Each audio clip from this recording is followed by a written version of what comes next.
బొట్టు పెట్టుకుందాం.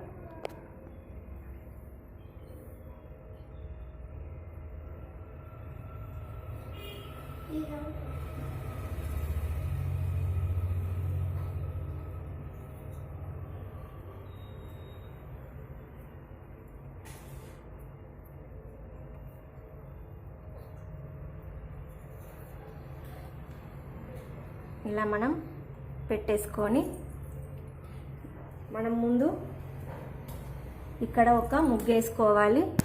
మనం పద్మాసనం అన్న వేసుకోవచ్చు, లేదా కుబేర ముగ్గన్న వేసుకోవచ్చు. మనం ముగ్గుతోని వేసుకోవచ్చు, శుద్ధతోని, లేదా బియ్యం పిండితోని కూడా వేసుకోవచ్చు.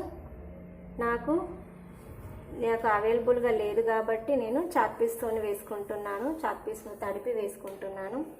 ఈ బండల మీద మనకు ఏర్పడతలేదు కాబట్టి ముగ్గు తర్వాత మనకు కాసేపు అయిన తర్వాత ఆరిపోతుంది. తర్వాత నేను దీని మీద పసుపు కుంకుమ పెట్టుకొని అప్పుడు నేను దీని మీద కలశం పెట్టుకుంటున్నా. దీంట్లో నేను ఇప్పుడు కొన్ని మనం ఫ్రెష్గా నింపుకున్నటువంటి కుళాయి వాటర్ కావచ్చు, మంచి నీళ్ళను మనం తీసుకొని ఈ కలశంలో నేను వాటర్ను పోస్తున్నాను.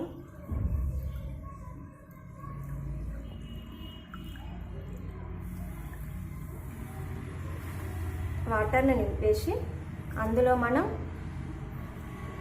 పసుపు, కొంచెం బొట్టు, తర్వాత కొంచెం గంధం, తర్వాత అక్షింతలు, తర్వాత కర్పూరం బిళ్ళలు,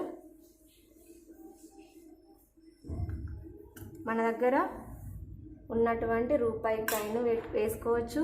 కొంతమందికి గవ్వలు, తర్వాత గోమతి చక్రం కూడా ఉంటుంది, అది కూడా వేసుకోవచ్చు. తర్వాత సువాసన రావడానికి కోసం నేను ఈ రోజ్ వాటర్ను పోస్తున్నాను కొంచెం.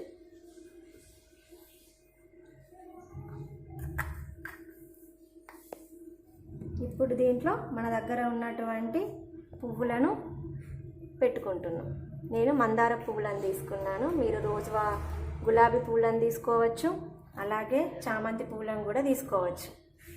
ఇప్పుడు నేను దీన్ని ఈశాన్య మూలలో పెట్టేసుకున్నాను.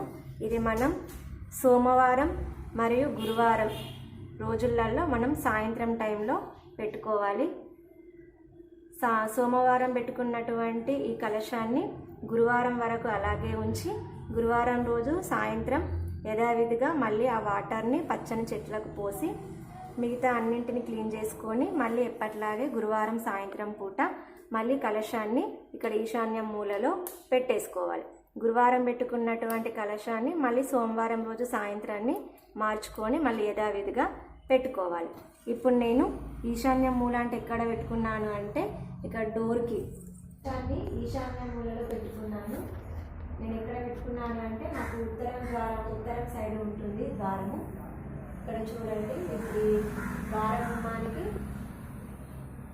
ద్వార గుమ్మానికి ఈశాన్య మూలలో అటు సైడ్ పెట్టుకున్నాను.